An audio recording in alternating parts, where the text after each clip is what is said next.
Hello,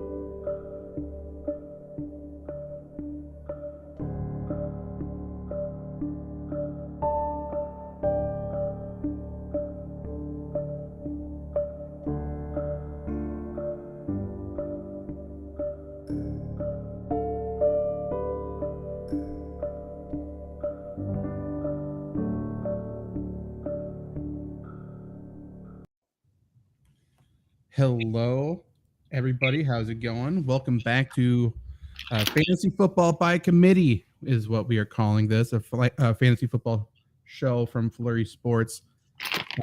All year long, from here on until February, we will be giving you the fantasy football goodness. There's also going to be articles on FlurrySports.org.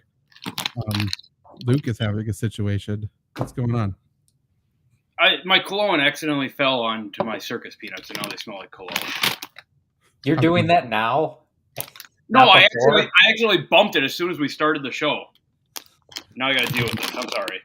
There's a real debate to be had if the circus peanuts just got better or not. They certainly smell better. That's very true. But yeah, so fantasy football show here from FlurrySports, Fantasy Football by Committee. If you're watching this on YouTube, Twitter, Facebook, Twitch, possibly somewhere else, we are soon going to be having this in audio only format. If you're listening to this show on audio only format, go to the other places, especially YouTube, to subscribe, because then you can watch in real time. You can watch live. You can jump in the chat and have your fantasy football questions answered all year long. But yeah, FlurrySports.org will have a bunch of articles all year long as well.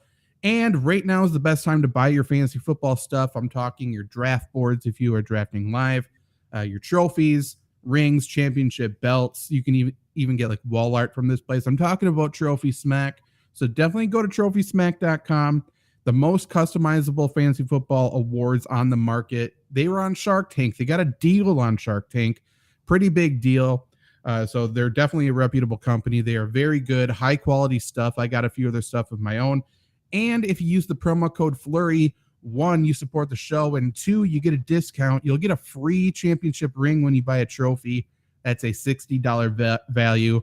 And these rings are really cool. Trophies even cooler. So definitely go there and do that. Again, TrophySmack.com, promo code Flurry. Now is the time to buy your draft boards and I think your trophies. I think it's the best time to do it because then you'll have it for the draft. You can show off the trophy. You can show what these other people, what you are going to be competing for, what you are going to claim by year's end. It's nice to have in person at the draft, in my opinion. Is the code Flurry capitalized anything? It doesn't matter. Does not matter. I capitalized it because I like to shout. I like the excitement. You know. Yeah. To be fair, like I've looked into trophies before, and whenever you look for them, and some are crap, but like every one that I've looked at, I'm like, oh man, this one looks pretty cool. They've pretty much all been at Trophy Smack. Like that's just 100% a fact. And that one's pretty cool. So I'm pretty sure this one's from there. I didn't buy it. I was just sent it in the mail for the league. So I'm pretty sure it is. Did you win it last year? I won it in 2020. Who was your good player on that team? Fuck if I know. All of them? Fair. Flex on them. Yeah, I mean, it was one of 15 leagues. I have no idea. Fair. And by the way, this is a league. It's the Experts League from Fantasy Football Nerd. And all of a sudden, I win the league, and then there's no more league. Like, why can't I defend my honor? You know? It kind of sucks. You want to hear a funny story? Go for it. So we had a keeper league set up, and my buddy from college won it, and it was with like a bunch of my buddies from high school. And the guy who set it up didn't move on. He's like, I'm done with this league. Whatever, we're gonna delete this. And he didn't tell the guy who won. And the guy who won on the day before the first game started goes, "When's the draft tonight?" He was he's good. When do I get started here for the draft? I said, "Buddy, I got a rude awakening for you." Yeah, that's not fun at all. Yeah. But what is fun is preparing for the fantasy football draft, doing research. Maybe not so much fun, but that's why we did it for you. And we are going to be talking about the AFC East today. But Trevor, did you have something to say before we get going? I'll say it at the end. Perfect. I'm sure you'll remember. Write it down. I'll also be muted. True. But we're talking about the AFC East today. Yesterday, we talked about the NFC East. So if you're interested in that, you can find that on YouTube.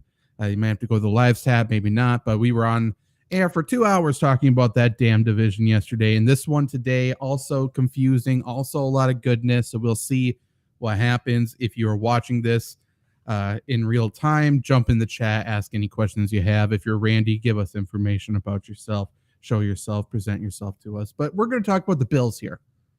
The Buffalo Bills, so obviously best team in the division the last few years, best team for fantasy, I would say, this year as well. We'll start with Josh Allen. Josh Allen's currently going as the second quarterback off the board, and that is 23 overall.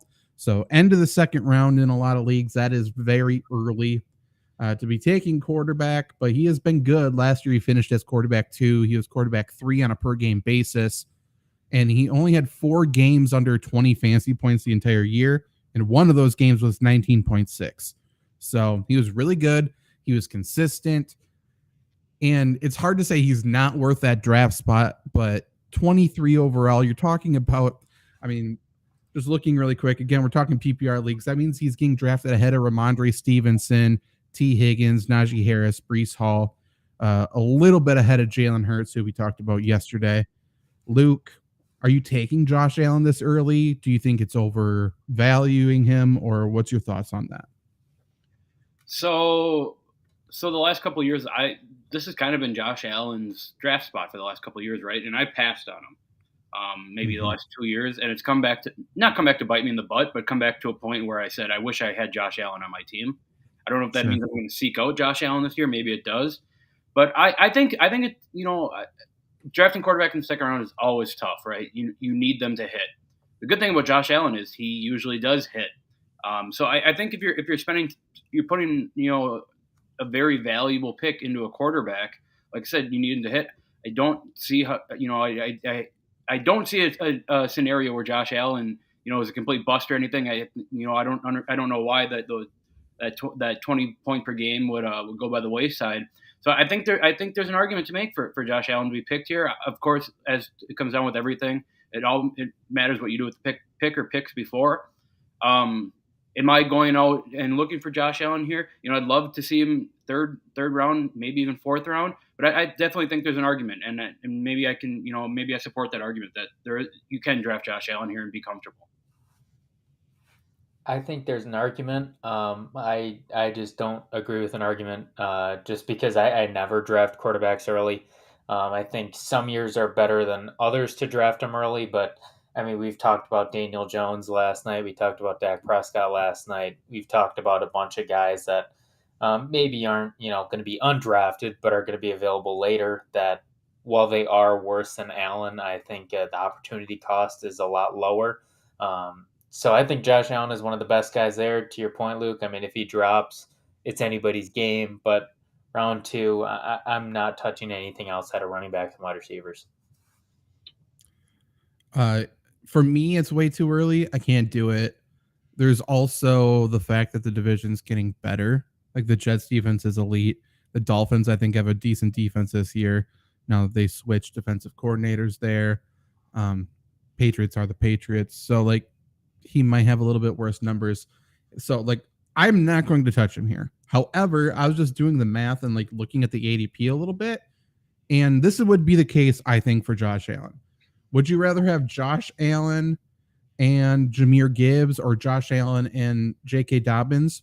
Or would you rather have Ramondre Stevenson and Justin Herbert? I'd rather have the first option. Every time, right? Yeah. Like, that's the trade-off. So, yep. Like, I mean, if that's what it is, I'd rather have Josh Allen. Right. And a running back that's very comparable.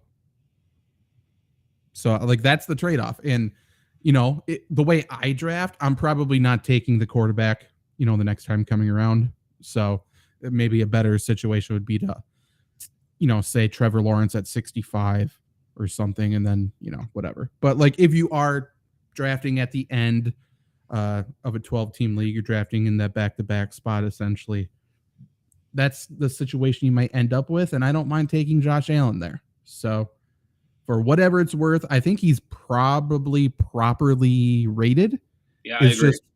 It's just not for me. Yep. Usually. Running backs.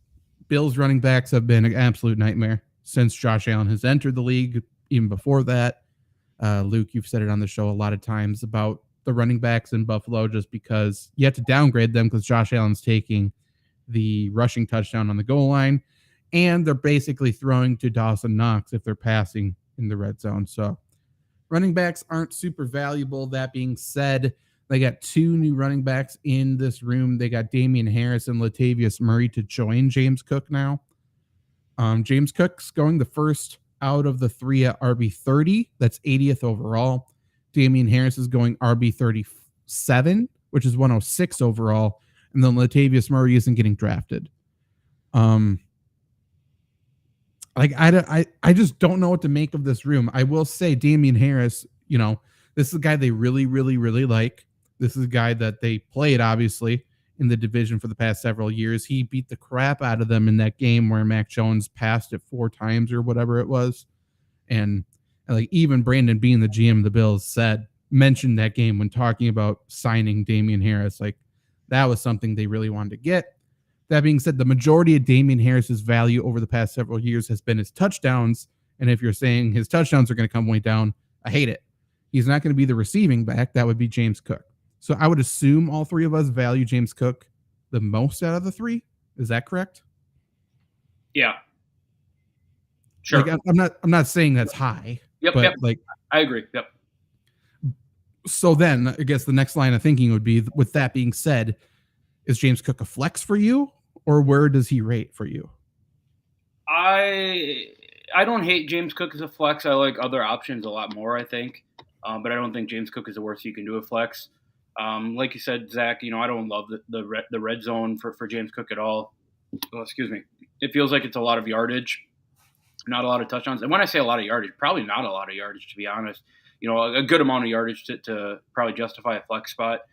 To be honest, I'm not out looking for James Cook. You guys know my thoughts on Bills running backs. I do think that there is a sliver of value in Damian Harris here. I know a couple times last year the Bills brought in Singletary real close to the goal line and kind of used that small frame to kind of wiggle his way in there. I know Damian Harris doesn't have the biggest frame. I'm wondering if that kind of fits a little bit together. But Zach, you're right. Like, they like Damian Harris. There's a reason they went out and got him. They're going to use him. Maybe that is the red zone stuff to take some hits off of Josh Allen here. But I don't, that's nothing I can trust until I see it happen 4, 5, 6 times. So to be honest, I don't really love any of these running backs. Maybe Latavius Murray is a bye week pickup or something, but other than that, I don't think I'm looking for any of the three. Yeah, I'll go to the more extreme part while we're doing this. I have a hate list and a love list. I just wrote Bills under running back for the hate list. I love Damian Harris. I think he's a great player. To your point, I can't trust any of these guys, and I kind of touched on it last week or yesterday. Like at the flex spot, if you're in a PPR, half PPR, I want guys who have a higher floor, and that's receptions. James Cook is a receiving running back, but he's not getting touchdowns, and he's probably, like Luke said, not going to get the yardage. So can I trust either of these guys any week of the season to get me flex value? No. So I'm just not going to touch them even though they're late. I think I value James Cook as like a mid-range flex. I think that's where I'm at with him. And it's just because like I look at him and I like him as a player. I think he's a good football player. So with that being said, like if I'm ranking the weapons on this offense, like excluding Josh Allen, he might be number 2 for me. Like I'm not sold on Gabriel Davis. We'll talk about him in a second.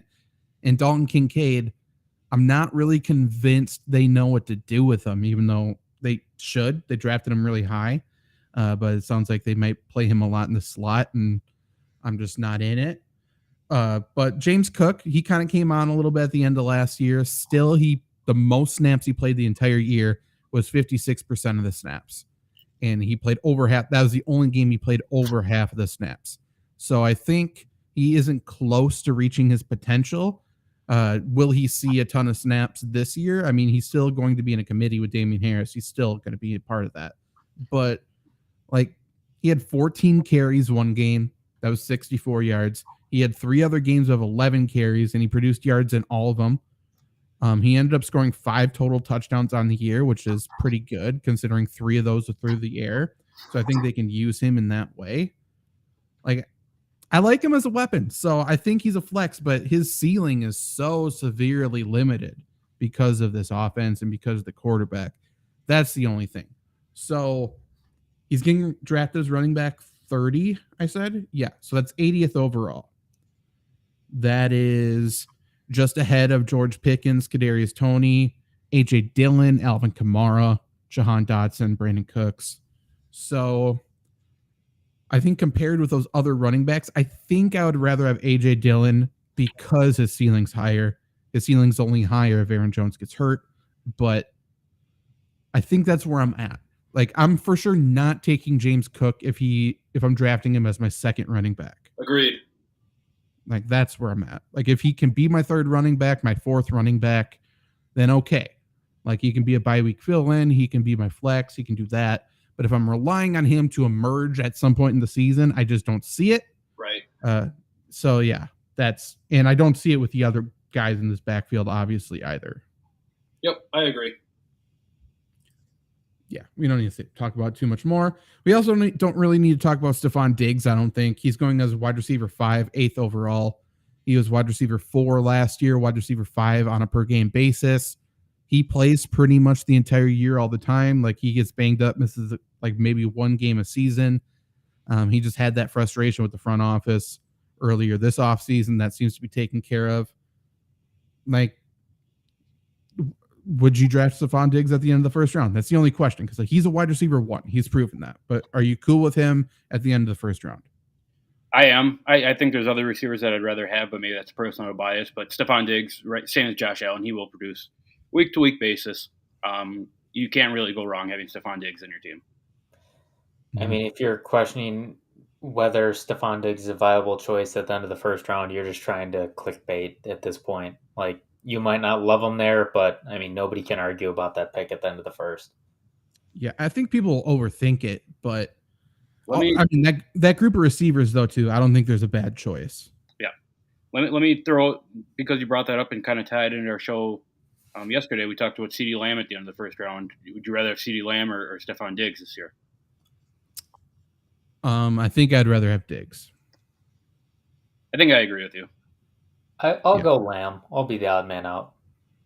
I think it's like that tier of Tyreek Hill, Diggs, CeeDee Lamb, AJ Brown, maybe Devontae. I think they're all really close. I don't think there's a bad decision. Agreed. You know. The other wide receiver here, though, Gabriel Davis, he's going as wide receiver 41. I was kind of surprised to see him go that low, though I do agree with it.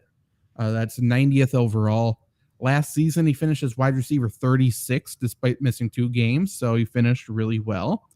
However, he was top 12 only 2 times last year. He was outside the top 49 times, and again, he missed 2 games. So 9 of his 15 games, he was outside the top 40. Like, he could have lost you a week. So certainly not good last year. Certainly inconsistent. All signs and what people have been saying in Buffalo is that they need to get him more involved this year. And that's very true. But does it happen? That's the only thing. Like, does he get involved? You would think Stefon Diggs should take 4 eyes with him. He should take a lot of the coverage. So Gabriel Davis should be able to have plenty of space. He just hasn't really been used in that way. So I'm optimistic just because there's a situation there where he can certainly exploit and put up those, not quite, but almost Devontae Smith-like numbers, maybe. Right. I don't think he's as talented as Devontae Smith is the thing. But, I mean, if he's getting taken as wide receiver 41, so he might be your wide receiver 4, I don't hate that. I actually love that. I love that because Gabe Davis will be on the field. He will be used. I mean, if you're going to get the last 2 years, he's gotten a 90-something yard touchdown. You're going to get that this year. You're going to get weeks of, 3 deep touchdowns. But to your point, and it's kind of, I think you can kind of say this about every single Bills player besides Diggs and Allen. It just, are you comfortable having them? Are they going to be consistent? It's really hard to predict a 75-yard touchdown, right? And it kind of felt like at times last year, Gabe Davis kind of relied on that to be relevant in a 3-week span. It feels like. Mhm. So I don't love the consistency, but if you're getting a wide receiver 2 on one of the better offenses in the NFL for your wide receiver 4, I absolutely love that. It looks like he only missed one game too, by the way. So PFF had that wrong, but just for what it's worth, he finished as whatever I said with missing only one game. But what's your thoughts on him, Trevor? I mean, I'm kind of with you guys. I like him there. I think I'm glad the hype about him has finally cooled down from the incredible, insanely ludicrous levels it was at last year. This is where he should be valued. Yeah, I mean, I think these numbers is what kind of say what type of player he has been. He had 93 targets last year, which certainly isn't bad, but he had 48 receptions. So that's a catch rate of 51.6. Like his numbers being called in low percentage plays, essentially. And he's come away with a lot of big plays. But the problem is when he doesn't, then he's fucking worthless. He had 4 games with 2 or fewer receptions last year. He finished with 7 touchdowns, but a lot of times when he didn't score a touchdown, he didn't do much. He only had 1 game over 100 yards. And in true boom or bust fashion, that game was 171 yards and 2 touchdowns. Like that's where a lot of his production came from last year, was that one game. So it's frustrating to own him. Obviously, he's great for best ball. I do think he's going to be slightly more consistent this year, but he's not going to go from a boom or bust Vincent Jackson almost like player to Michael Thomas. Like he's not going to be used in these high percentage plays. He's just not. Like the Bills have had a lot of success, and I feel like they feel they don't need to change much going into this year to win a Super Bowl, even though they do. Yeah. But I don't think they're going to. Yep. Yeah. And then there are other wide receivers which aren't worth taking at this point in time. Some people have Trent Sherfield listed as the starter in the slot. I would say it's Khalil Shakir, second-year player at Boise State, who we really love. Obviously, if you followed our draft coverage last year, we really like Khalil Shakir. When he got a little bit of time last year, I think he impressed a lot of people. There's a chance he turns into that Cole Beasley type of value, but the whole fact that they're talking about using Dalton Kincaid, the rookie tight end, in the slot really rains on my parade in terms of wanting Shakir to be something, in my opinion. But then let's talk about the tight ends then. Dawson Knox is kind of the tight end 1, maybe. He is currently going as tight end 19 overall. That's 164 overall. Dalton Kincaid, the rookie, like I said, is going to be used all over the lineup. He's going as tight end 13. That's 135 overall. So people are drafting him to be the starter. Obviously, we don't truly know what he's going to do. Dawson Knox last year finished as tight end 14 despite missing 2 weeks. He was a top 12 guy on 6 different weeks. He also was a boom or bust guy. Like when he caught a touchdown, he was good. And when he didn't catch a touchdown, he was terrible. Yeah. So I'm out on Dawson Knox, and I think I'm out on Dalton Kincaid based on his draft position. I'm out on them both. Kincaid agreed on his draft position, and Dawson Knox just another inconsistency. Rookie tight ends have a hard time, it seems, adjusting that first year to the NFL, and there's rare production there. And Zach, you probably know this better than I would, but I would imagine that tight end has to be one of the harder transitions from college to pros. And I think that's a lot for a Pac-12 tight end to take on. Not saying that he can't at all, because I really do like Dalton Kincaid as a player. I just don't love him right now, if that makes sense. It for sure is one of the toughest, and I mean, there's stats to back it up. The big reason for that is they're learning 2 different positions that they've never really played before. They're playing NFL wide receiver, and they're also playing offensive line. They're having to block. They have to figure out all these different assignments. The difference with Dalton Kincaid, I assume, is that if they're using him in the slot and using him in all these positions, they may just use him as a wide receiver. So he may step in and be productive right away. The counterpoint to that would be Kyle Pitts had the same fucking opportunity. Right. And we're still drafting him tight end 5, but he hasn't done anything. He caught 1,000 yards, I guess, but like he's inconsistent at best. So like Dalton Kincaid, he's going to get bullied. He's going to be matched up on linebackers a lot. He's going to get jammed off the line, bullied. It's not the Pac-12 to your point. We're talking AFC East. We're talking There's some big linebackers in that division. Patriots are going to take his ass out. So, and he's going to be inconsistent at the absolute best. Yeah, and just kind of come full circle here. And I don't think Josh Allen has an ego or anything like that, but it's hard for me to trust that Josh Allen is going to be looking to rookie tight ends if he can run. So I don't necessarily know that Kincaid's the second, third, or even fourth option on passing plays this year. Yeah, not consistently. Trevor, thoughts before we move on from the Bills? Yeah, I just I think the Bills are kind of weird. Just outside of Diggs, Davis is good value, and obviously Josh Allen, like for how good they are and how good they get talked up sometimes, you'd think they'd have more, but you're looking at tight ends, Knox, Kincaid, I don't think I want either of them. I will say, the Bills drafting Dalton Kincaid was a real shot to the Dawson Knox truthers out there. It sure was, and it was a shot to the people who thought Kincaid was going to be a fantasy stud this year too. Yep. So nobody wins. In terms of best value, best sleeper, I think they're two different ones for me. I think the best value currently is Gabriel Davis, and I think the best sleeper is Khalil Shakir. I agree with Gabriel Davis, and I'll throw a vote in too for Damian Harris, because I do think that Damian Harris is a guy who can vulture some red zone touchdowns from Josh Allen. Sure. I'll go Shakir. Why not? There is a shot. This is what I think might happen, actually. Now that you say that about Damian Harris, I feel like they're going to say, oh, Josh Allen, we need to keep you fresh. We need to limit the hits that you take this year. And that's why we brought in Damian Harris. We're going to use him on the goal line. And then the first shot he gets stood up on the fucking goal line, all of a sudden Josh Allen's pulling it every time. Yeah. Like it's going to be after week 8, week 9, whenever their bye week is. And then Josh Allen's going to be taking it every time. It's going to be a complete change. Yeah, for sure. But I mean, early in the year, there could be value. More power to him. Yeah, like I don't mind it. Yeah. New York Jets, obviously very different this year. That's not true. I was going to say only one position really changed, but that's not true. Everybody changed. Let's start with Aaron Rodgers. It's hard to project him this year, but he's currently going as quarterback 14. That's 111 overall. Last season was a down year for him, but he finished as quarterback 13 despite having bad offensive weapons and a broken thumb. So I think personally he's going to finish higher than that. Like I think he's kind of undervalued right now. You too, Zach.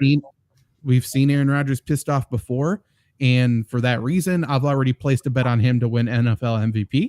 Yep. Like it wouldn't be surprising in the absolute slightest for him to pass for the best numbers of his career. Yep, I agree. It's the story, and it really feels like the Jets are getting hard knocks this year. We kind of talked about it after the show. It feels like Rodgers kind of has the shackles off of him. He's in New York. It feels like he's just free. As Janice would say, he's free and playing in the grass by himself now. I guess Tim Boyle's there with him, but sure is. I honestly don't think that there's a ton of expectations or pressure on Aaron Rodgers. I know it's crazy to say that considering he's one of the biggest names in sports, but no, I mean, watching Aaron Rodgers for the last 18 years here in Green Bay, what Rodgers is thinking. You know how he's going to play, and to me, this just feels like it's free play out there. He'll love the media out there, all that fun stuff. I do think that his offense is much better this year than it was last year. He's got a ton more receiving weapons, and like I said, I've been watching Aaron Rodgers for 18 years. I know that this dude is good, and he will continue to be good. So quarterback 14 to me is crazy. I'm expecting a top 10, maybe even top 7 finish out of Rodgers this year. Well, I mean, not only talent and all that stuff, but he doesn't have a dingleberry coaching the offense calling plays. So that helps a lot too. We know his, how he gets along with the offensive coordinator there. He'll be just fine. I think the defense is going to put him in a hell of a lot better opportunities as well. I mean, that defense is legit. They're going to get some turnovers. I wouldn't be shocked at all if his touchdown numbers go way up. And to your point, he's probably going to win MVP. And at the end of the season, Packer fans are going to say, well, he would have done that in Green Bay if he showed up to OTAs. And once again, I will be telling all of them to shut their, freaking mouth and get a life and learn how to do football. But it just seems like a given this year. Yeah, I think the only thing that is working against Rodgers possibly is that he's playing with the best defense he's had in over a decade. Like he may not have to do as much. There may be a lot of second halves where he's running the football, and Tim Boyle or whoever their quarterback to, or Zach, I guess it's fucking Zach Wilson. Zach Wilson will come in to take the fourth quarter. I think there could be a lot of those situations, but overall, like, yeah, let's. He's going behind Daniel Jones, Kirk Cousins, and Tua, and I think I'd like him better than all three of them. Yep, I agree. Absolutely. I also wonder what a conversation between Rodgers and Zach Wilson is like. I bet it's a lot of Zach Wilson just nodding and not paying attention. Yeah. While Rodgers just talks about Costa Rica or someplace he went to and did a bunch of drugs. Like I would imagine. Oh, go on, Luke. Like Aaron Rodgers is not that old, but it's like a dad talking to his son, and the son just doesn't listen. I was just about to say, I would imagine it's like a grandpa talking about old war stories, and the grandson just wanting to watch cartoons. Zach goes talking shit. I like the thought of Rodgers just venting to everybody about Green Bay, though, and everybody just getting so upset with it. You're right. Like, we've heard it. We know they suck. It's enough. If that's all Hard Knocks is him just venting and being super passive aggressive about it. I'm for it. Yeah, that's what I want to see. But yeah, draft Rodgers. He should be good. Running backs. People forget how good Breece Hall is. He finished as running back 7 per game last year. Obviously, he got hurt. It sounds like there's a chance he's back for week 1. Maybe not. That is why this is a rumored spot for one of the top running backs as well. So keep your eyes on that. But currently, Breece Hall is going running back 12 overall. That's 29 overall. But yeah, running back 7 per game. He's phenomenal. I like that value. I do too. I don't love coming off an injury, but I think the injury plays to that value. And as we've seen in the past, running backs have come back from ACL injuries much more than they have in the past. So I think that's incredible value. He might be my pick for I guess value pick. Definitely not a sleeper, but best value pick on the Jets. And it helps too that he's super young. I mean, this isn't a 34-year-old running back coming back from that too. So yeah, great value, great player. He needs a little more respect, I think. He gets a lot, but I think he needs some more. All of us Packer fans here, we saw what he did too. I mean, the Jets won because of him last year against the Packers. And I was cheering for him at the end when the game was already over. I needed those points, and I appreciated it. Fair enough. There's 3 other running backs of note in this room. Michael Carter is going the next earliest at running back 60. That's 202 overall.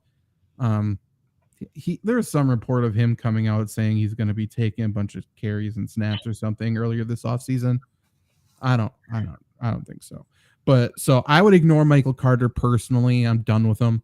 Zonovan Knight's not getting drafted. I think that's fair. There's a chance he doesn't make the team after winning some people their fantasy championship last year. And then they drafted Israel Abanikanda, something like that.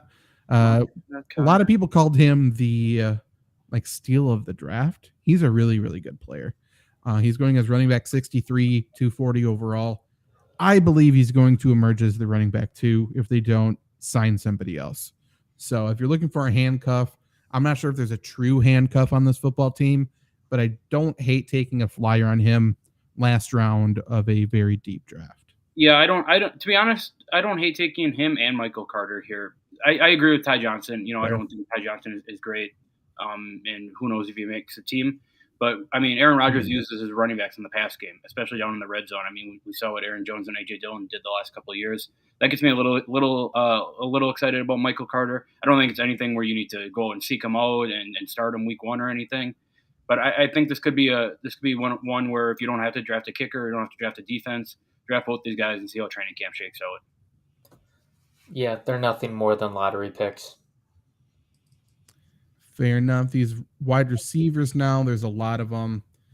Garrett Wilson leads them all. Very good player, wide receiver 10, going 19th overall. He finishes wide receiver 21 last year. Obviously held back by the quarterbacks that he played with in the offense overall. I don't think there's a lot to worry about that. I will say him going as wide receiver 10, though, he's getting a lot of hype, and he hasn't proven it yet. So for me, I think he might be a little bit overvalued for me. A little bit. He's probably overvalued. But I think, excuse me. Zach, you said still a little unproven, still kind of needs to break out a little bit. I think this is a year or two to it. For sure. For all the reports that I've read, and maybe it's just smoke and mirrors or whatever, but it sounds like Garrett Wilson is undoubtedly the number one guy. He's gonna be the number one look on most passing plays, and we've seen what Aaron Rodgers has done when he's keyed in on one guy before. I'm not calling Garrett Wilson Devontae Adams or Jordy Nelson or Donald Driver or anything like that, but I think there's a ton of opportunities here for Garrett Wilson. Wide receiver 10 is probably too high, but I think Garrett Wilson is someone that I want on my team. Sure. Yeah, I would feel a little uneasy. 19th overall, you said? Yep. I'd feel a little uneasy taking him in the second round, because if you're taking him in the second, you're probably on that quick turn, so you really need to hit on the second and third round picks. Feel a little uneasy about that, but I mean, he's going to get the volume. He is going to be wide receiver 1 unless there's an injury. Like, let's be real, Allen Lazard isn't going to really eat into that at all. Good player, but he just won't. So yeah, I love him. I think he's a little too hot in terms of ADP, but you can do a lot worse. See, I think he's overvalued because Allen Lazard's there. Personally, we know Aaron Rodgers' one flaw, in my opinion. A lot of people would say he has a lot of them, and most of them are not football related. His one flaw, football related, is that he locks on and targets the people he likes and has a connection with off the field. He just does. He looks to the players he trusts more than anybody else. Pass up the people he does not trust. And, rightfully so sometimes and unrightfully so other times. But there's players on this team I know he trusts, and should Garrett Wilson earn that trust? Absolutely. Will he earn that trust week 1? I don't know. I know Allen Lazard already has this trust. Allen Lazard delivered as a wide receiver 1 for Rodgers already for 2 years. Essentially. So yeah, he's going currently Allen Lazard's going as wide receiver 51, 118 overall. He is wide receiver 35 despite missing 2 weeks last year. He's for sure undervalued. There's no doubt in my mind. Agreed. Like, whether you want to start him or not, that's obviously a debate. But yeah, he's for sure undervalued. We'll talk about, Randall Cobb's there. I'm not drafting him, but he's going to get targets on third down and all that, but from Rodgers. And then we'll talk about it in a little bit, but CJ Uzama's the tight end that's not getting drafted. Rodgers loves CJ Uzama. So he's going to be on the field. It's just, that's the situation. So when people are saying Garrett Wilson can play the Devontae Adams role, we need to stop. Like, we can't just do that. That's not how it works. So I love him. I'm pumping the brakes a little bit, and he probably will prove me wrong. That's about it. Randy, I see your questions. Let's get through the Jets first. Actually, Randy, if you don't answer my TV show question, we're not even going to answer your questions. Other wide receivers here, Mecole Hardman's the only one getting drafted other than the top 2. He's going as wide receiver 86, 234 overall. I think there's going to be weeks where Mecole Hardman has big weeks. I don't want to try to predict them. So I'm not touching them. Yeah, I don't see any difference in Mecole Hardman on this team than Marquez Valdes-Scantling on the Packers. Agreed. I think he's got an interesting value in best ball, but I'm not touching him week to week. Yep. And then Corey Davis is still on this team. I don't know why he didn't get cut, but like, fuck. He was like a 950-yard receiver every year of his career, essentially. He's good. He's a good football player, and he feels like he's a deep thinker, I think. Yep. I think him and Rodgers are going to be friends. I agree with that. Interesting, Randy. No, as a kid. Randy, what was your favorite TV show as a kid? And it was not Entourage. I don't think. I like Entourage. Entourage is a show I wish I would watch more. I've only seen a couple episodes, and I've liked them. Never seen it. But okay, so like, I'm naming all these receivers. I think they're all gonna have their weeks. I think they all make the Jets Super Bowl contenders, and I think that's the reason why I'm downgrading Garrett Wilson. Yep, that's just totally fair. Like, Devontae Adams was Devontae Adams because there's nobody else. Right, and he's Devontae Adams. Correct. Also, he's a one of one. That's it for wide receivers. Really, they might add DeAndre Hopkins if that's the case. Then Braxton Berrios isn't still there, is he? Nope, he is on the Dolphins, who we'll talk about next. Oh, perfect. So tight ends. Tyler Conklin's going first out of the two. He's going as tight end 25, 220 overall, so he's not getting drafted. He finished as tight end 16 last year in a bad offense. So people forget about that. There's a chance he's undervalued. CJ Uzomah is not getting drafted at all. And like I said, he's had a clear connection with Rodgers, hanging out with Rodgers a lot off the field already. And if that's the case, I've seen CJ Uzomah play very good football, and I think he's going to be on the field more often than a lot of people realize. I agree. That probably makes neither of them fantasy viable, but I think we need to pay attention. Maybe it's been the lack of talent at the tight end position that Aaron Rodgers has played with, maybe outside of Jermichael Finley, right? But there hasn't been a ton of tight end explosion in an Aaron Rodgers offense, right? Bob Tonyan had a couple games, but other than that, really nothing. I don't really love either of these tight ends. I do like Rodgers' guy with Uzomah. I think that's awesome for a late pick who may end up being actually a starting tight end for a fantasy team, considering the lack of depth at this tight end position. I don't think either of these guys I'm really seeking out, but if it comes to a spot where, I don't want to say there's no one better to take, but if you come to a spot where you're kind of questioning it, I don't think it can hurt grabbing a Conklin. I like Uzomah more. I think you can get him more, but I think Conklin, or I'm sorry, I think Uzomah's the guy. Conklin will probably still somewhat produce. I mean, the disrespect to say Jermichael Finley's name and not Bubba Franks. We'll talk behind closed doors. I almost said Jimmy Graham. I just brought up Jimmy Graham's numbers. We can talk about him after. Trevor, what are you thinking about these? That's all I was going to say. Just a disrespected Bubba Franks.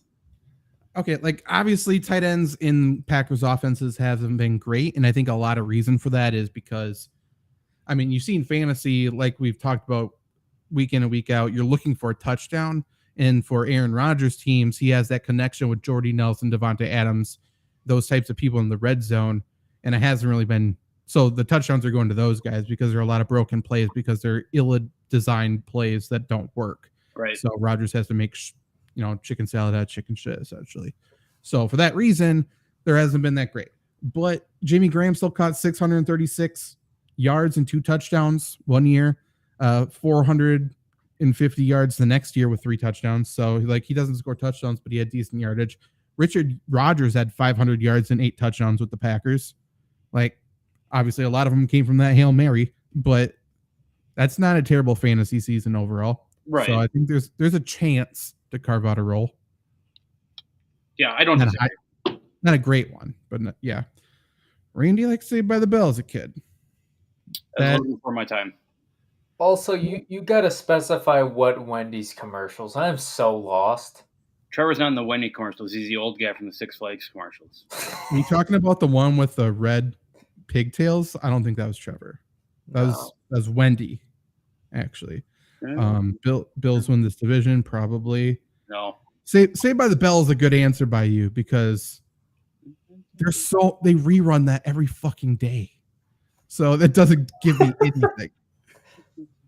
You're trying to pinpoint this man's whole personal life. I'm just trying to get to know the mystery. We're on 2 different wavelengths. I think that the Jets win this division. I do too. Oh, I don't. I think they're the last one alive in the playoffs. I don't think they win the division, but we'll see. Yeah. So best value from the Jets, probably Alan Lazard for me. Yeah, just because my guy, I'll say Aaron Rodgers. Fair. I also like Breece Hall's value. There's a lot of value to be had. We'll end with the Dolphins. Let's go with the Patriots. Mac Jones is going as quarterback 28. That's 208 overall. He's going undrafted. He missed 3 weeks last year, according to Pro Football Focus. So that's probably not the case. I'll look in a second, but he missed a few games. Finished as quarterback 23 still. He didn't have an offensive coordinator last year. He had a defensive coordinator and a special teams coordinator calling plays for him. I can't believe that didn't work. This year they got Bill O'Brien there, who whatever you want to say about Bill O'Brien is probably true. What's also true is that he's a really, really good offensive coordinator. Mhm. So I like Mac Jones. I think he's a talented football player. I think the weapons he has are better. I don't think they're good, but I think they're better. There's a strong chance they sign DeAndre Hopkins. If they sign DeAndre Hopkins, I think Mac Jones is immediately fantasy viable, to be completely honest. I don't think he's going to be great, but I think he is a step below the Kirk Cousins tier. I think he's in that area. Yeah. I mean, I don't disagree. Mac Jones is not someone that I love. It's not someone I'm looking to go after. It's another one that kind of feels like a bye week start to me. Zach, kind of what you were talking about. I mean, there are opportunities for Mac Jones to succeed in this offense. I do agree with that. Is that the case? What will happen? I kind of hope so, right? It kind of feels like the narrative has kind of changed on the Patriots here. Everyone hated him. Now everyone's like kind of, yeah, Belichick, let's go Belichick. Brady's out of there. Let's see how they rebuild here. So I think there's a little bit of hype around Mac Jones. I just don't think there's a lot of excitement around Mac Jones, and that's what makes me kind of get off him. Mac Jones to me is not a guy who's going to win a championship for you. I don't even know if he's going to win a bye week for you. But like you said, Zach, DeAndre Hopkins comes to town. Even if Dalvin Cook comes to town, I think Mac Jones' name should be on your radar.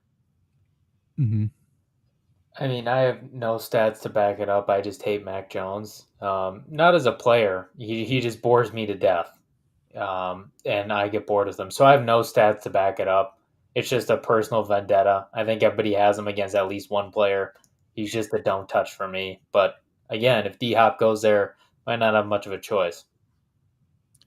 I mean, I think your view is shared by the majority of the fantasy community. Mm-hmm. People just say Mac Jones sucks and they stop.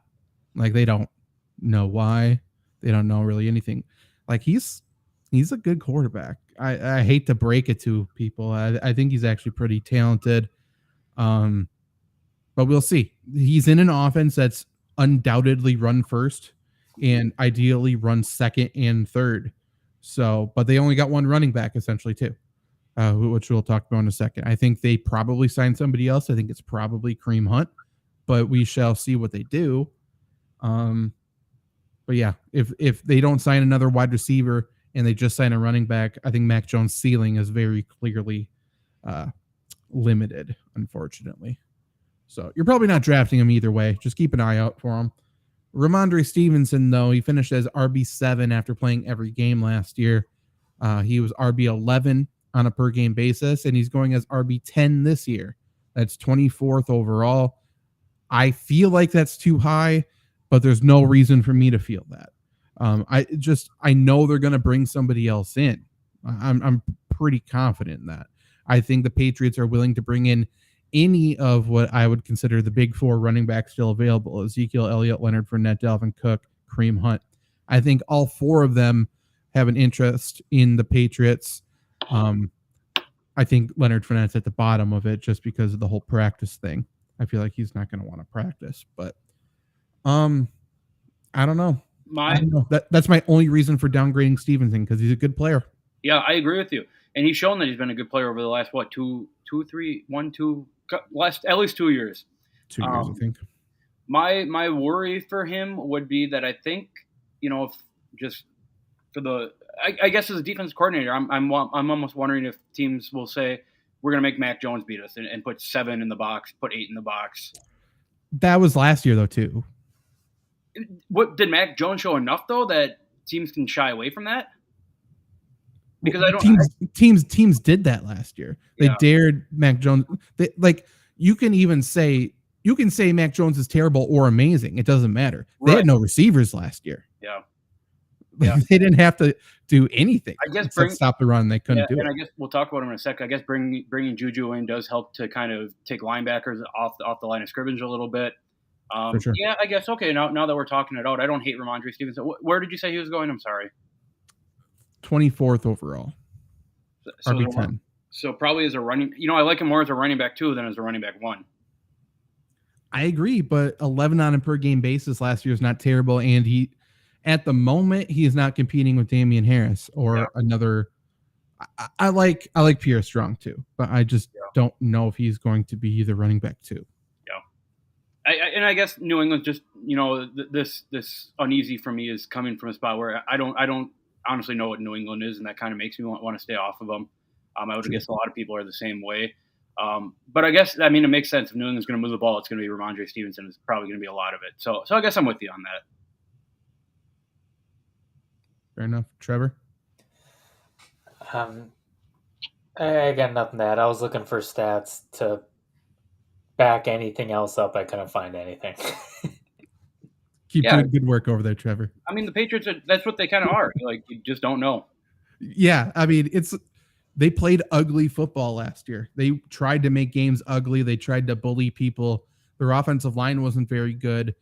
The offensive line isn't great this year either. I think that's their biggest weakness, even though a lot of people would say their receiving core is. The Patriots still need a wide receiver one. They don't have it. Right. They need somebody that can control one side of the field where it creates space for the other side of the field. They don't have it. What their best option probably is, one, I think they're going to run a lot of 2 tight end sets. But then 2, like if Tyquan Thornton can do fucking something, do something. We know you're fast. Run in a straight line without getting hit. That's the only thing he has to do. He couldn't do it last year. If he can do that to clear some sort of space, I think this offense can be pretty good. And again, I think Bill O'Brien coming into town is a big deal. I think that helps a lot. But yeah, really quickly, the other running backs then. Pierre Strong in his second year. RB73 currently going as undrafted, obviously. Everyone's trying to say he's the next James White because people want to create clicks. They want to create something. I don't think he plays like James White, but that's fine. Like, he could turn into the third down guy a little bit. I think he's a talented runner. He's certainly not as good of a pass catcher as James White. It's not even really remarkably close. The person who would do that is the person I said it last year who would do that. He just got hurt. Ty Montgomery is the guy who's, has the skill set to do it. So watch him in training camp, see if there's any noise. Watch Pierre Strong, I suppose. But a 1-2 punch of Ramondre Stevenson and Kareem Hunt makes a lot of sense to me.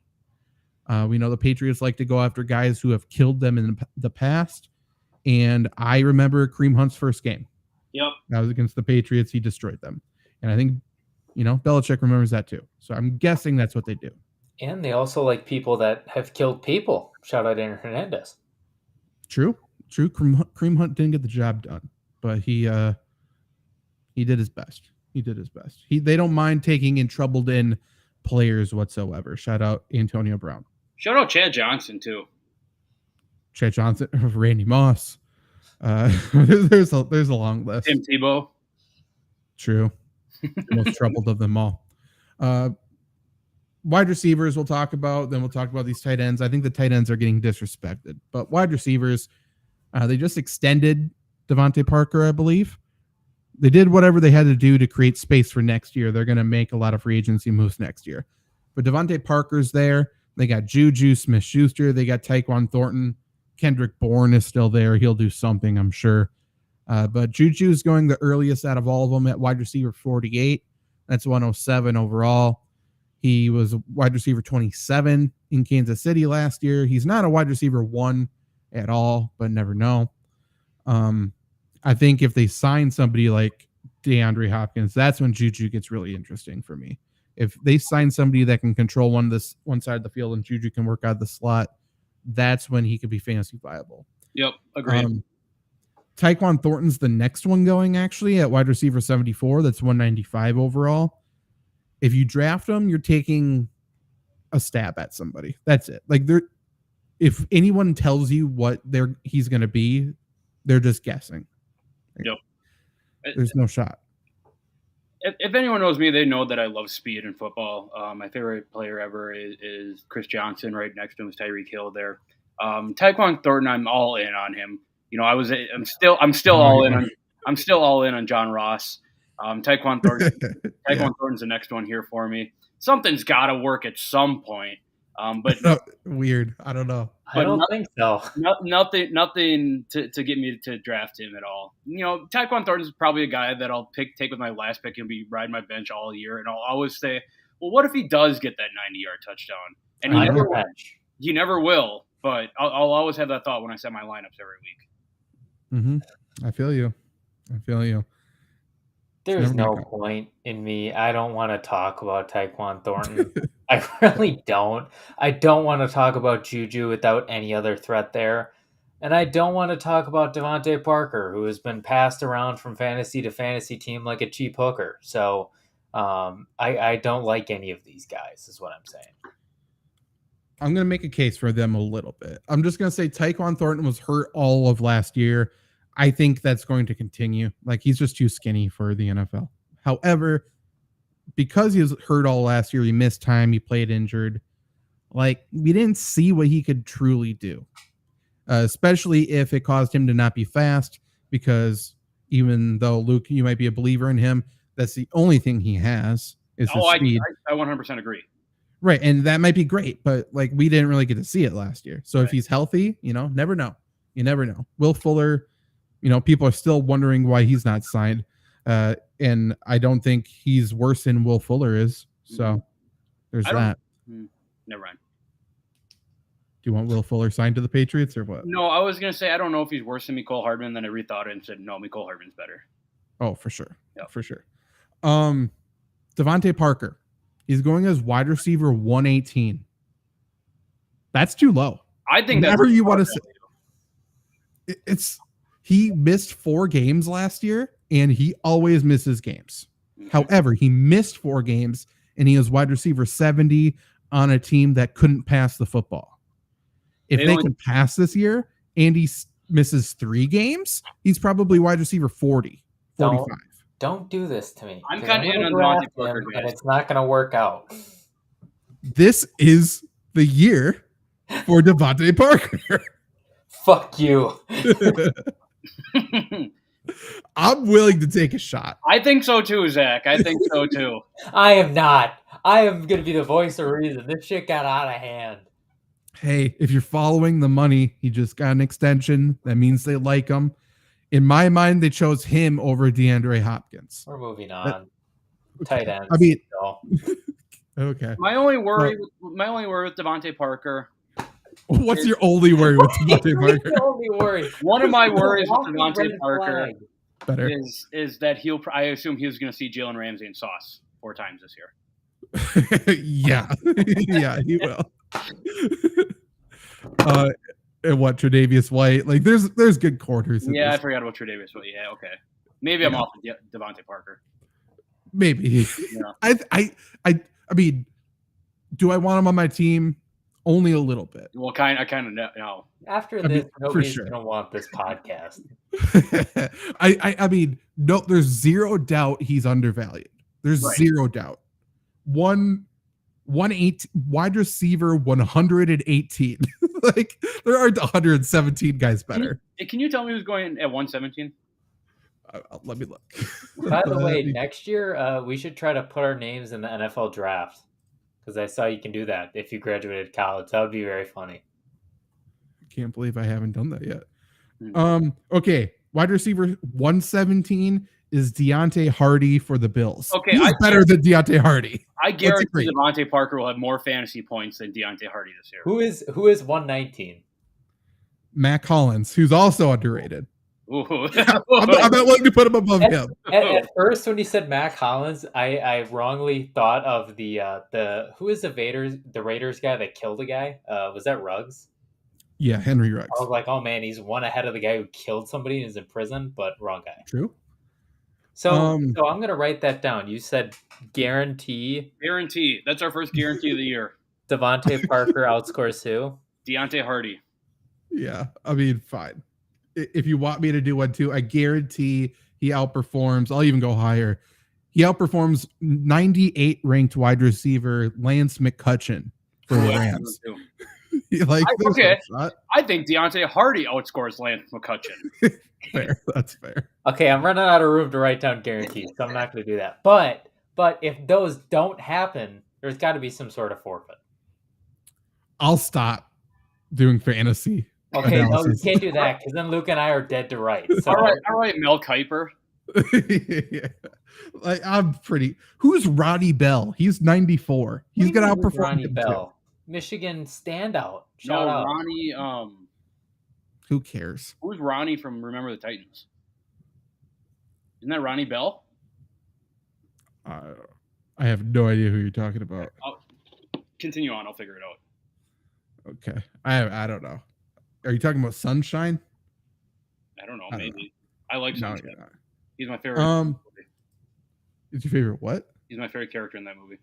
Oh, I thought you were gonna say something like it's my favorite weather. Ronnie Bass is his name. Sunshine. Not close to Bell, but What are you talking about? It's only 3 letters different. they're only bad. 4 letters in the last name. What do you mean? That's 75%. And in my defense, both Bell and Bass contain a double letter in the last name. That is true. So it's We're kind of grasping like 2 at letters straws here. different. They're on 2 completely different sides of the alphabet. Well, whatever. That's closer than you can get any other way. Well, I'm not sure if that's true. What did that mean? That doesn't make sense. Yeah. I'm about as Does close not as make sense at all. Bell is about as close to Bass as you can get. No, it is not. Yeah. Just Give me, tell us what your forfeit is so we can move on to fucking tight ends. give me another name that's close to Bass. Bash. That's not a name. I'm sure it is. No, it's not. Baby Bash was a rapper. You saying he Baby doesn't Bash. count? There you go. Perfect. Oh, true. I forgot about Baby Bash. How could you forget about Baby That's a Bash? throwback. You just Baby heard Bash and Devontae Parker. What a show. Yeah, we're All right, killing sorry, it. Okay, tight ends. They brought in Mike Gesicki from Miami. He's going as tight end 23, 183 overall. Hunter Henry still here. He's going as tight end 27, 228 overall. They finished back-to-back last year. Henry was 22. Gesicki was 23. If you remember, Gesicki wasn't used whatsoever in Miami. It was weird. They franchise tagged him and then sat him as a real power move. And then Hunter Henry actually stayed healthy, I think. Yep. They just weren't that good. They traded away Jonnu Smith this offseason, so he is no longer there. I think they're going to be running a lot of 2 tight end sets. I have seen Bill O'Brien offenses use the tight end some. So, and I just think they're going to try to recreate, dare I say, a dollar store version of Gronkowski and Hernandez. I think Henry's not really Gronk, but I think Gesicki is not far off from Hernandez, to be completely honest. I love both of these tight ends. And I think whoever the receiving option, whoever kind of separates himself, I think having Juju Smith-Schuster on the team helps them a lot to create a mid-low passing attack, where I think both Gesicki and Henry have thrived in their career, and I think it's where they can thrive if, the Patriots are 3rd and goal from the 8-yard line or something like that. So I'm in on both these tight ends. The Patriots should move Gesicki all over the formation. Sure. I assume. Yep. Trevor, any thoughts about these 2 tight ends? Just that the power play for Gesicki was so weird. Like, it just made no sense last year. I like him, though. I think he's talented. I don't know really how he fits in the system. I don't really watch the Patriots. Their offense bores me. I'd actually much rather watch their defense and even special teams. But, Bill's going to find a spot for him. It's Bill Belichick. He's going to find a place for him. He might not be a top 10 tight end. He's going to have some value somewhere. Yeah, I think both these tight ends should be rostered. Yeah, I think I agree, especially with not that much talent in terms of the competition for touches. In terms of best value, best sleeper, sleeper is Devontae Parker. I think all 3 of us agree. Yep. Mm-hmm. Absolutely fucking not. Okay, who's a better sleeper? God, don't make me do this. Gotta name somebody and then write it down. Mac Jones. Hey, Mac can scoot. We saw him in that Pro Bowl game. Just move on. I'm gonna take. I'm gonna take I guess a diplomat. I don't know, not diplomatic. That's not the right word. But an approach where I don't really pick an answer, but I kind of pick an answer. The best value pick is whoever emerges out of the tight ends. That's fair. Not an answer, but kind of an answer. Yep. Okay, Miami. We got Tua Tagovailoa. Fuck him. He sucks. Get Mike White in. Bitch. Yeah, I hate this guy. I He hate sucks. He wishes he had the athleticism and offensive lineman. Yeah, no kidding. He's going as quarterback 11. He was quarterback 10 on a per game basis last year. Probably would be better if he didn't keep banging his skull off the turf and leave games early. But Learn how to fall. Yeah, he did. He took jujitsu like Mark Zuckerberg, but now he knows how to fall. I want to see Tua get in a cage with Zuckerberg. Let Zuckerberg just tee off on his face. Right. Tua definitely cannot break a board. There's no way. There's no way he's ever broken a board in his life. He'd be out 2 to 4 weeks if he tried. But yeah, he was quarterback 10 on a per game basis, going as quarterback 11, 97 overall. I mean, on a per game basis, he's probably going to be there. Just there's no shot he plays a full season. Right. I agree. Like I can't take him. I think weapons alone, Tua is probably, top 13 quarterback in the NFL this year in a vacuum where nobody gets hurt. I think him, he is, probably guaranteed to get hurt. So I think Tua probably finishes around quarterback 15 this year, where I think there's tons of big weeks from him, but I think there's tons of low weeks from him too. I think he's going to be up and down, granted injuries. So that's not something that I'm willing to take. And Zach, I don't know, maybe I jumped the gun there, but I don't know if you read off his draft position or anything. But I think there's probably a collection of 14 quarterbacks I'd rather have instead of Tua. And one of them's including he's the second best quarterback on the team. So right. Yeah, he's quarterback 11, 97 overall. I'm not going to do this because I hate him. However, I don't hate drafting him and then trading him after a good performance right away. Sure. Like when he's still healthy. However, I brought up his schedule. He plays at the Chargers week 1, which I think could be a huge performance. I think I could see that game be a complete shootout, a 45-42 game. I could completely see that. However, next week he plays on Sunday Night Football at New England. Don't love it. Then he plays at home against Denver's defense week 3, and then at Buffalo week 4. He has a tough start. And on top of that, I mean, week 1 might be a shootout. He really struggled against the Chargers in his last game too. He looked bad. And that'll be probably the only game all year the Chargers are actually healthy. So true. That's true. I just don't believe in. I can't remember his name. There's a reason why I can't remember his name because I hate Brandon him so Staley. much. No. Robert Hunt. Offensive coordinator for the Chargers. Former of the Cowboys. Oh, Kellen Moore. He's going to put that defense in. Yeah. He's going to put that defense in terrible situations. It's going to be a shootout. They has to be. Has to be. Give me a second before you ask me the next question. I'm putting just Chargers in massive air quotes on my entire hate list. Yeah. I mean, they're going to pass the ball so much this year. It's going to be just a complete air raid. There's going to be a lot of fantasy goodness coming out of that, but we'll save that for a different day. I wonder what the odds are on Justin Herbert leading in passing yards. It's a good bet. If only his receivers could stay healthy, that would help him out a little bit. But running backs here, 3 of them are all going near each other, so it doesn't help. Raheem Mostert is going as running back 48, 149 overall. Jeff Wilson's going as running back 53, 167 overall. And then the rookie, Devon Achane's going as running back 40. He's going the first out of the 3 at 115 overall. Obviously, there's value to be had. This is a good running scheme. Raheem Mostert finished as running back 25 last year, and Jeff Wilson finished as running back 30. They both missed at least one game. So the fact that the earliest of the 3 is running back 40 is kind of crazy. Obviously, this is a heavily rumored landing spot for Dalvin Cook. I don't think it makes any sense whatsoever for the Dolphins to do that. But the Dolphins have added running backs when they didn't need to add running backs in the past. So let's just assume Dalvin Cook's not on the team. Luke, what do you make this running back trio? Do you like any of them? Do you like the value? What's your thoughts? I think there is value. There is value here. I think that maybe this is a situation. Obviously, Mike McDaniel's there, who I'm totally 360 on. I absolutely love the guy now. But there's familiarity there, obviously, with both Raheem Mostert and Jeff Wilson in terms of a running scheme from their time in San Francisco together, which leads me to believe that those two will get the opportunities ahead of Ashane. And out of those, I believe that Raheem Mostert is the better between Jeff Wilson. So if put a gun to my head and say that I have to take a running back, I'm going to take Raheem Mostert.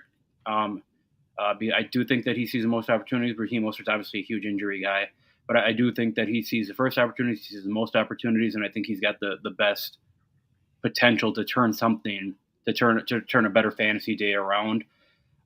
They're all three of them are probably low end flex, maybe not even, in the starting lineup. But like I said, I think Wilson and Mostert are good enough to kind of carry the load a little bit while Ashane, kind of integrates himself into the NFL here a little bit. If you had to make a pick, I'm taking Mostert, but I think there's value in both Mostert and Jeff Wilson here.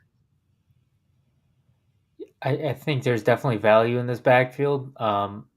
I can't be asked to discern it, especially with Dalvin Cook possibly going here. I mean, who knows where he's going to go?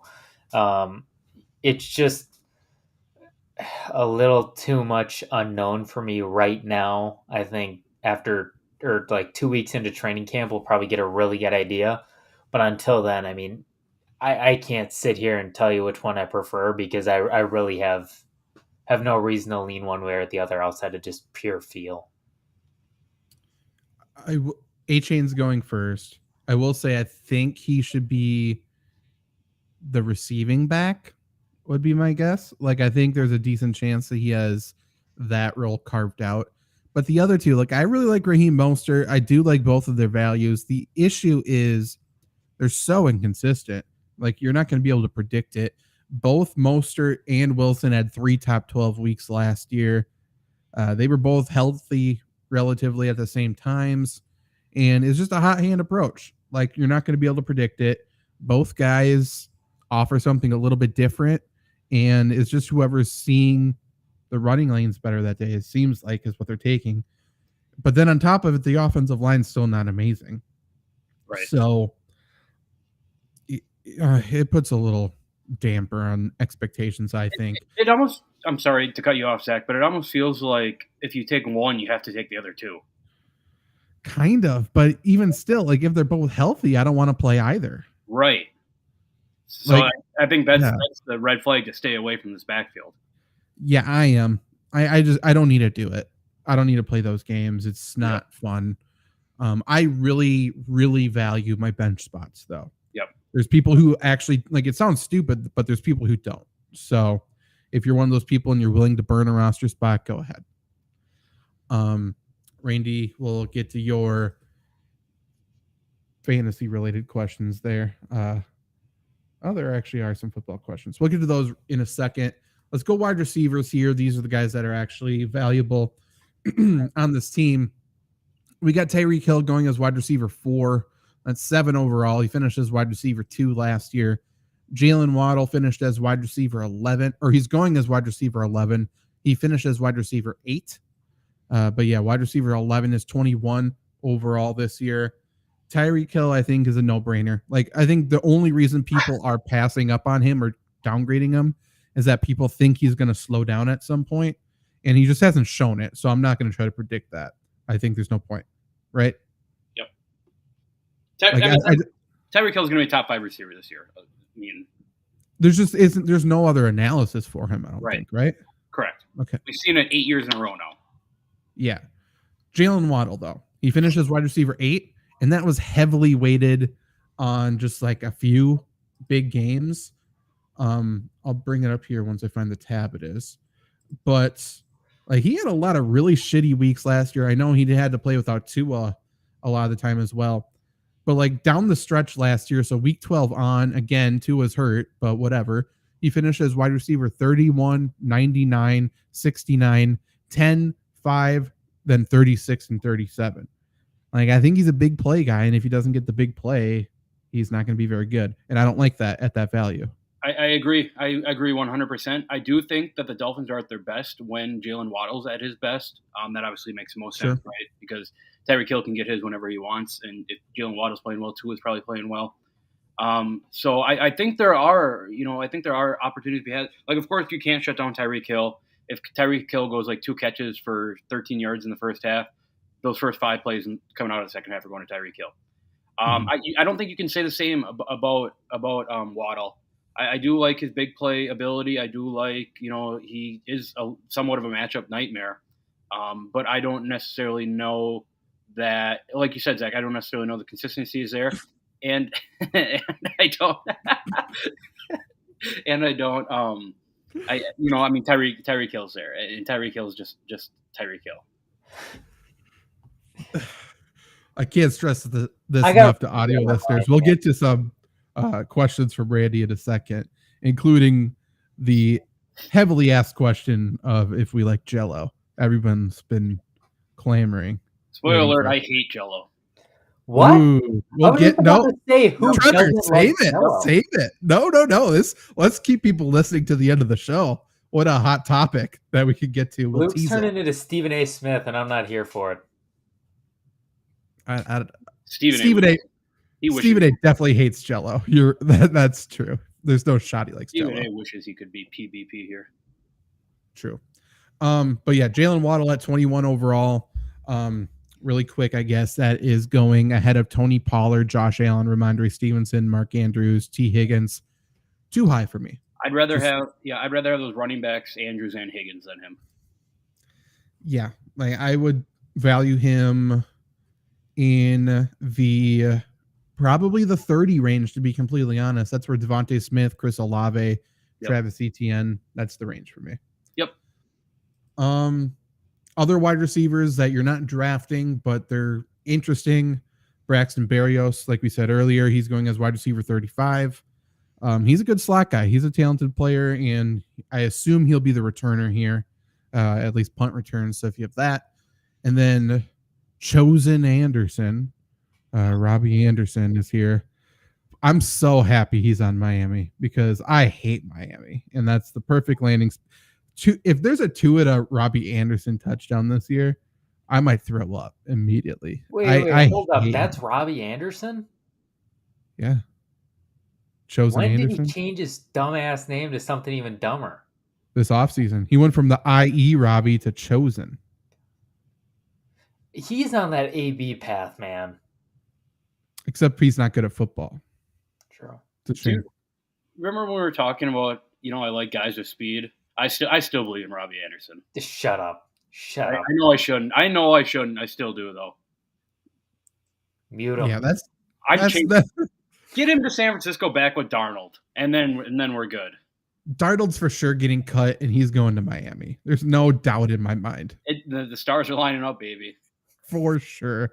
Or Tua gets hurt and he gets traded to Miami. No, I mean, Sam Darnold's not starting over Mike White. This is just a week or a day of bad clips for you. Robbie Anderson, I believe. I'm not saying that Robbie Anderson is the greatest receiver of all time or anything. All I mean is I like his speed. Fair enough. That's fair. He is fast. And then the tight ends we don't need to talk about because they're just blocking tight ends. They got Durham Smith and Tyler Kroft. Not a lot of fun there. No, they want to run the football or they want to pass the football. They want to spread you out and pass it. No in between. So nothing there. Best value, best sleeper. It might be Raheem Mostert for me at 149 overall. Yep. That's what I was going to say. Yeah. Trevor? I mean, he'd pretty much have to be. I don't see anybody else who would fit that mold. I think this Miami team is for fantasy purposes, a very top-heavy team with the receivers. The argument for Tua. But I think, a running back, I said that the last 3 years for Miami, but a running back probably has to emerge. They never do. But maybe that's something that you want to monitor a little closer. I'm not saying make a trade in week 6 or something, but if you're in desperate need of a running back, monitor that. Okay. This is the point of the show where it's just going to be a lightning round. Yep. Okay. Except make Jell-O the last question. I don't know. I can't stop Randy from asking. I'm going in line. Are you guys bagel guys or muffin guys? Bagels. I like them both.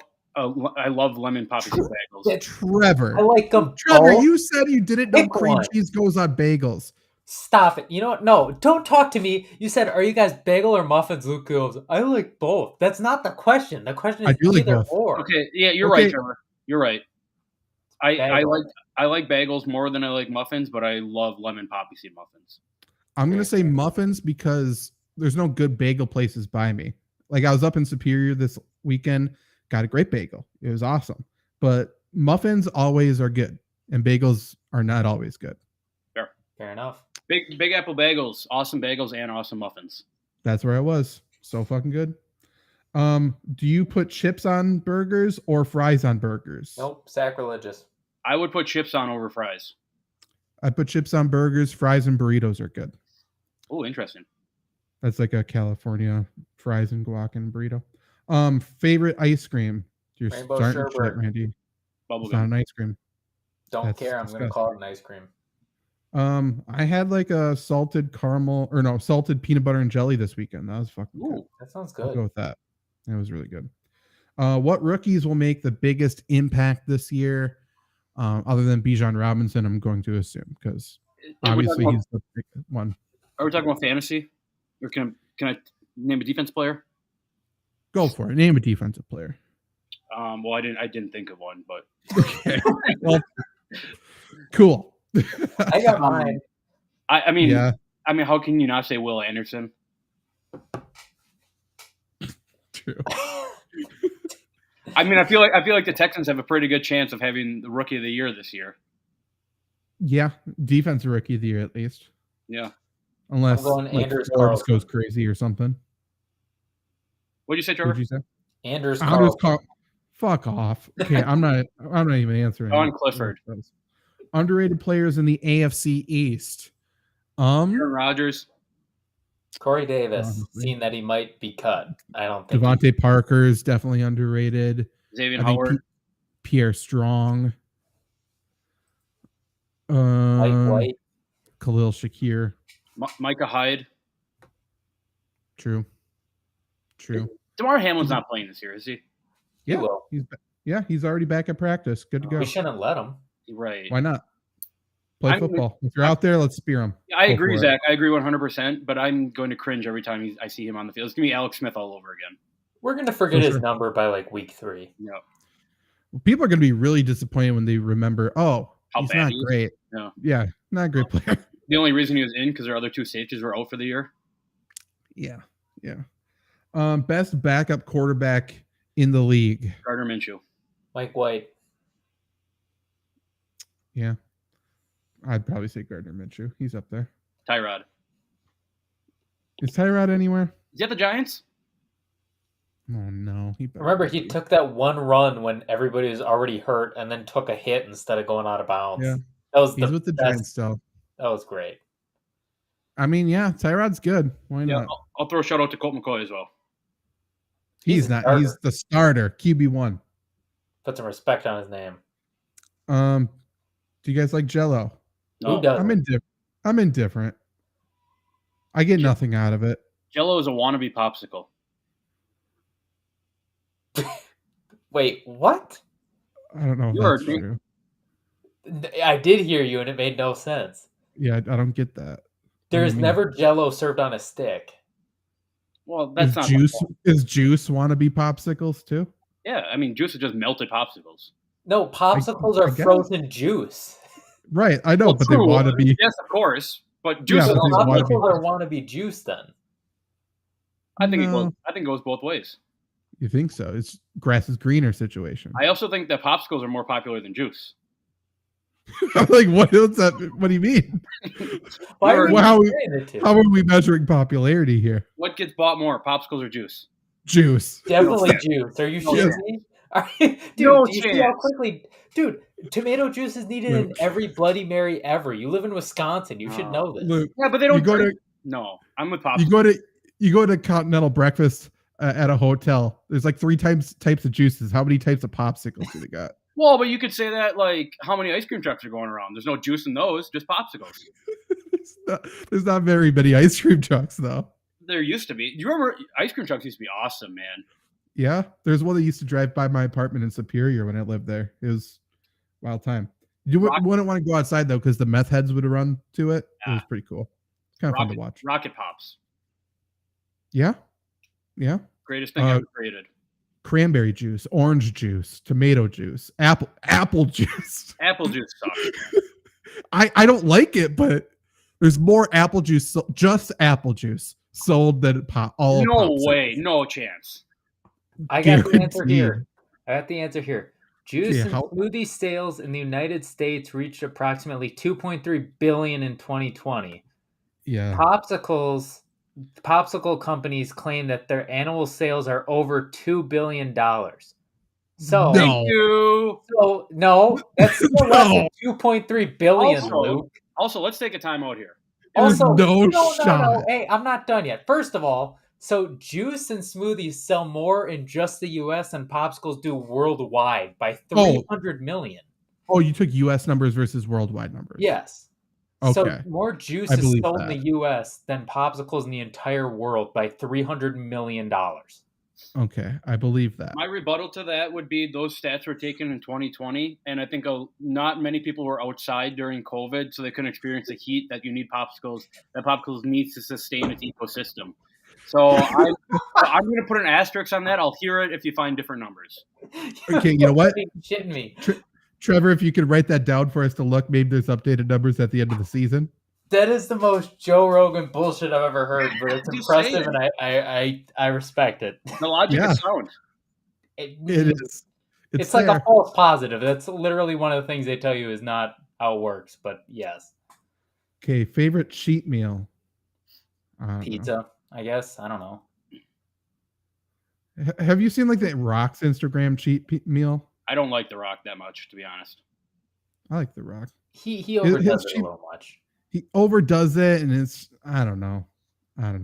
I respect it though because he always has his tequila with it. So I wish Dave Bautista got The Rock fame. Fucking love Dave Bautista, the greatest actor of our generation. Yep. Did you see him in that M. Night Shyamalan movie where there's close-ups on just his mouth talking and he tries to riz ya? Fucking love it. God, what a fucking movie. Go watch that tonight. Knock the Cabin. What an incredible film. All right. All that you need to know is Dave Bautista made the Marvel movies good for Zach, and that tells you all you need to know. This isn't even a spoiler. Knock on the Cabin. People are dying, and he is. It's not canon, but I believe he's getting very turned on at the fact that people are dying. He is very into it. I love it. Love. He is great film. I think it's on Peacock. Place with the best hot dogs. Coney Island hot dog. I still have not gone. Yeah, incredible. Their double dogs are great. I'm gonna say A&W only because Eminem says if A&W ain't the spot for the best hot dogs, you can get the F on dog, and I can't rebuttal that. That's valid too. That's a good point. I didn't really think about that. That's valid. I was gonna say the grocery store, but that's not a good answer. Favorite water, Poland Spring or Smart Water? Poland Spring? What is that? None of them. They're all terrible. I think that's a hint into where Randy's from. I like Water Joe. It's got caffeine in it. Randy, do you live in the country that was invaded to kick off World War II? He said USA, but you know what? Maybe not. That's a fantastic question, Luke. Out of all the ways you could frame it, that was perfect. Don't want to be too straightforward. Are Alabama quarterbacks on the come up? No. I guess. There's three. Mac Jones, right? Jalen Hurts. And Tua, Bryce Young. Oh, Bryce Young, yeah. Yeah, I guess so. And isn't AJ McCarron, he's cooking in whatever league he's in? XFL? Yeah, I mean, but I mean, we're talking Alabama quarterbacks. Yeah. It's success. Yeah. So yeah. Cooking. Yeah, fair enough. I mean, I think the success of him marrying Catherine Webb is more than the XFL, but of course, Trevor. Favorite NFL game you watched in person? I've only been to one NFL game in person, so Lions Packers. It's wild to think about. That shit show. I guess I went to a Vikings game, but it was in like the media section. It sucked. Yeah. I was at the game in Denver where Greg Jennings caught the walk-off overtime touchdown. Oh, great. I Great was game. at the Dez no catch game. There's another one that I'll think of it. Come I back. would go either when the Packers beat the Seahawks for the first game at Lambeau since the infamous Bostic fuck up. Oh, that was a big Mike Daniels game. Yeah, that was a huge. Yeah. And what's his name? They had like a Jaron Elliott or whatever. Oh I yeah. thought he was going to be the next biggest superstar. That or when they beat the Vikings in the playoffs and they threw out Joe Webb. I found that very funny.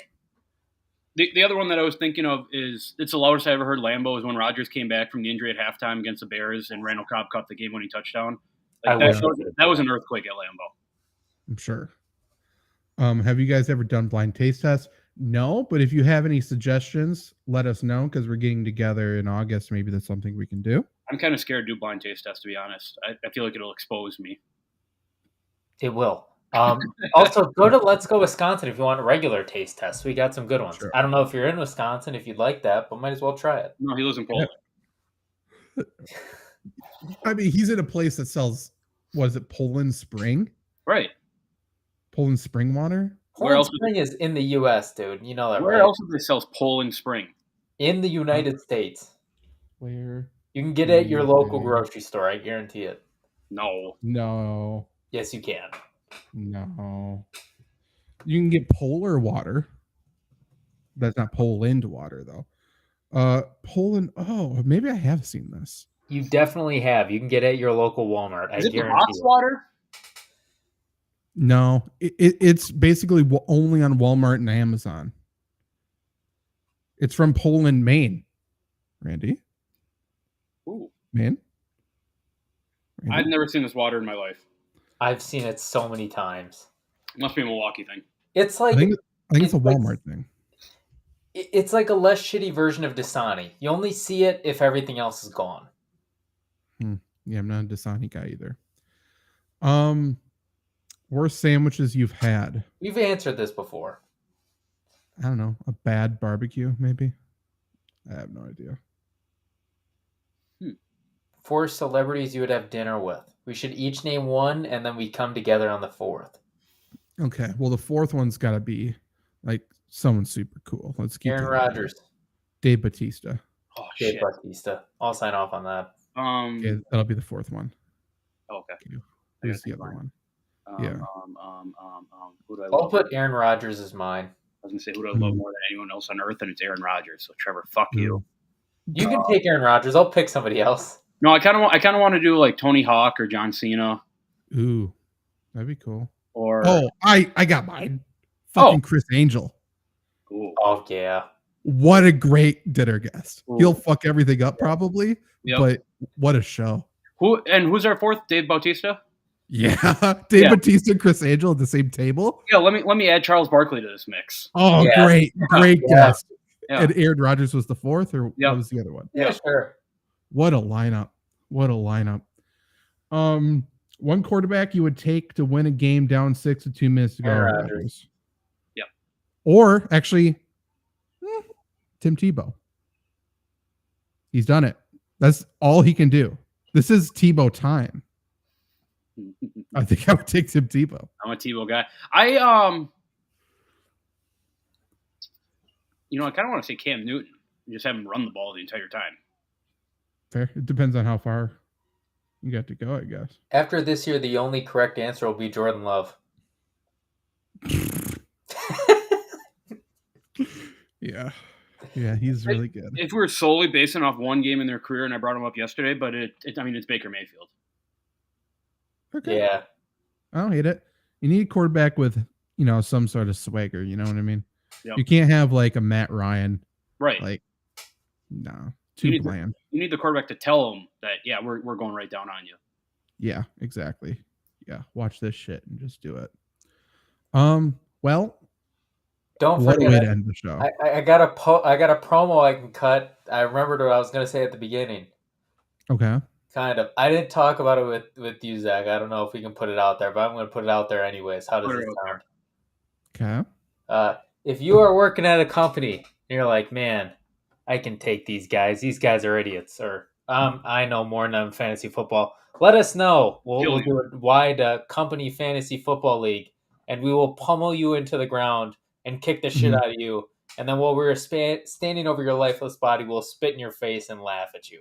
But let us know. We'll create a league, and we can have some fun with it.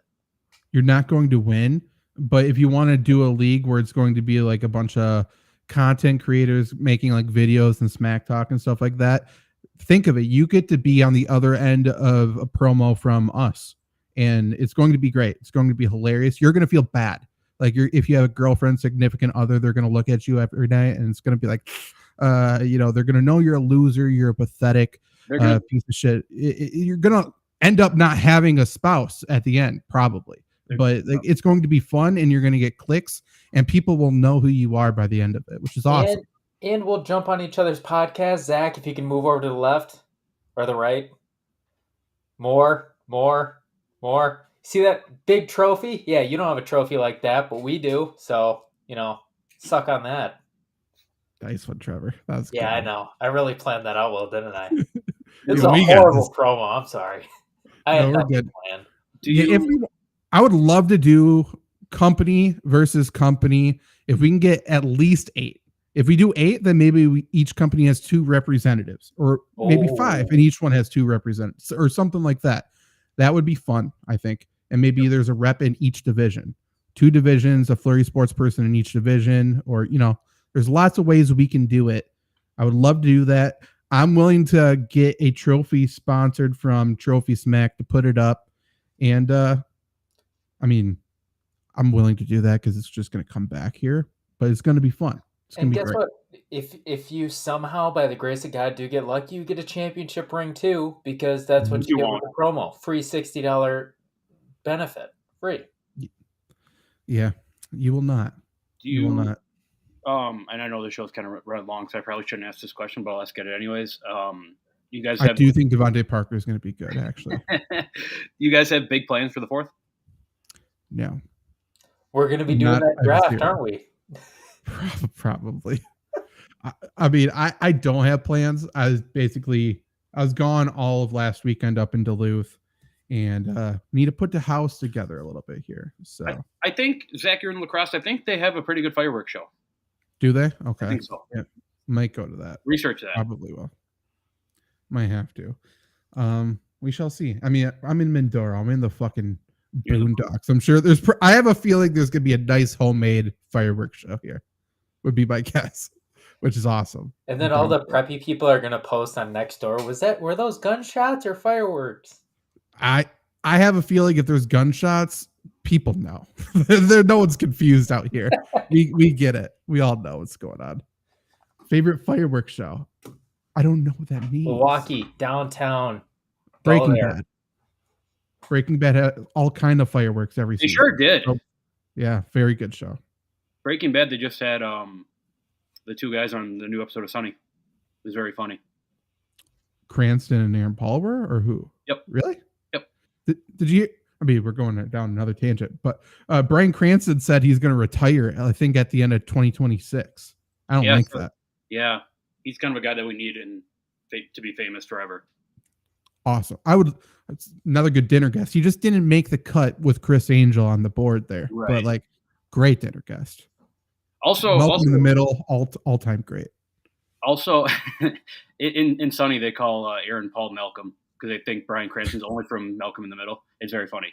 But Aaron Paul also, his new episode of Black Mirror is very good. I haven't watched the new season yet. The one with him is very good. Nice. Cool. I do need to watch that actually. Okay. Well, we will be back next week. 2 more divisions next week. Let's go Wednesday. We'll do AFC North, and then Thursday we'll do AFC South, and then we'll go with the West the week after that because I think that's a pretty dense division. And on the West, it's most fun. Mm-hmm. Mm-hmm. Name 4 other celebrities to play golf with. No. Well, we'll kick that off in next show. Absolutely. You're getting too much information out of us, Randy. But subscribe, share the show. We'll be back next